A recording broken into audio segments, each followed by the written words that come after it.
मैं आज से रामधारी गुप्ता खंड 1 हिंदी डिक्टेशन शुरू करने जा रहा हूँ। कृपया आप डेली इसे लिखें, इससे आपका अभ्यास गति बढ़ेगा।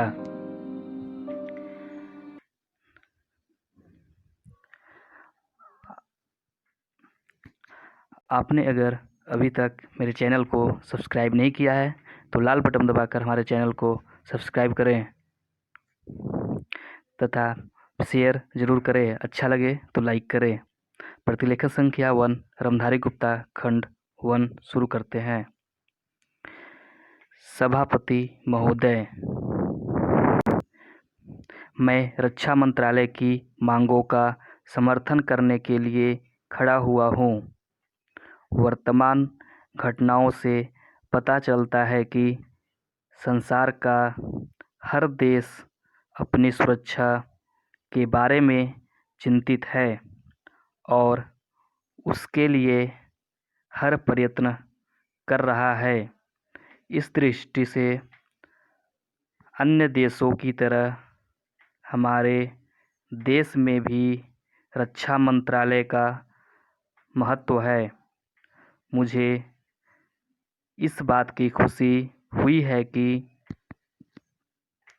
जहां अन्य मंत्रालयों की उनके पिछले साल के कामों के बारे में काफ़ी आलोचना हुई है, वहाँ इस मंत्रालय की कम आलोचना हुई है।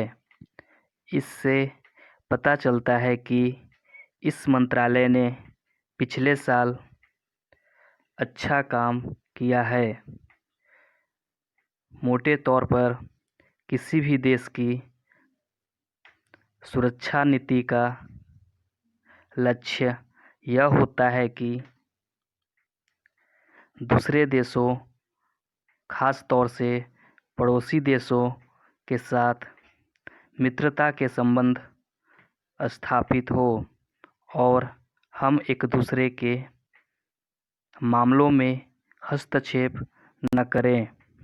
लेकिन उसके साथ यह भी ज़रूरी होता है कि हम अपने देश की सीमाओं और अखंडता की रक्षा करें। इसलिए हमारे देश का यह कर्तव्य हो जाता है कि हम अपने पड़ोसियों के कार्यों पर पूरी नज़र रखें, क्योंकि आज तक हमारे देश पर जो संकट आए वह हमारे पड़ोसियों से आए हैं।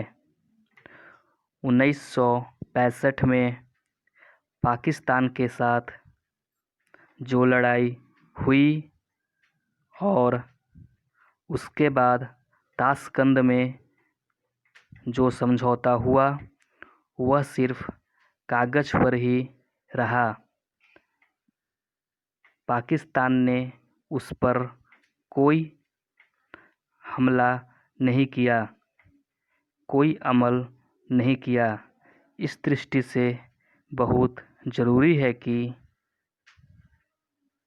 हम अपने देश की सुरक्षा की हर तरह से व्यवस्था करें।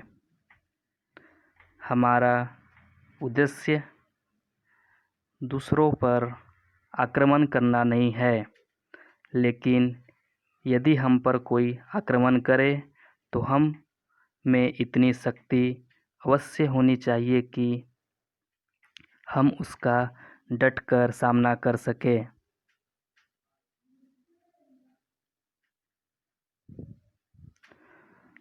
आप जानते हैं कि पिछले दिनों पाकिस्तान को अमेरिका और चीन ने काफ़ी मदद मिली है।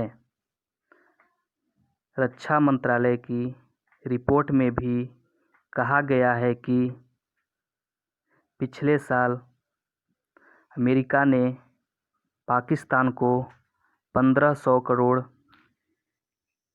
रुपए की फौजी सहायता दी है। आज जहां हम फौजी सामान के लिए अपने कारखानों की मदद से अपनी शक्ति बढ़ाने का प्रयत्न कर रहे हैं, वहां पाकिस्तान संसार के देशों से फौजी सामान खरीद रहा है। अपनी नीति के कारण वह सब देशों से लाभ उठा रहा है। मेरा सुझाव है कि हमको भी अपनी शक्ति बढ़ाने के लिए संसार के अन्य देशों से अधिक फौजी सामान खरीदना चाहिए। आज तिब्बत की सीमा पर चीन के 1.5 लाख फौज खड़ी है।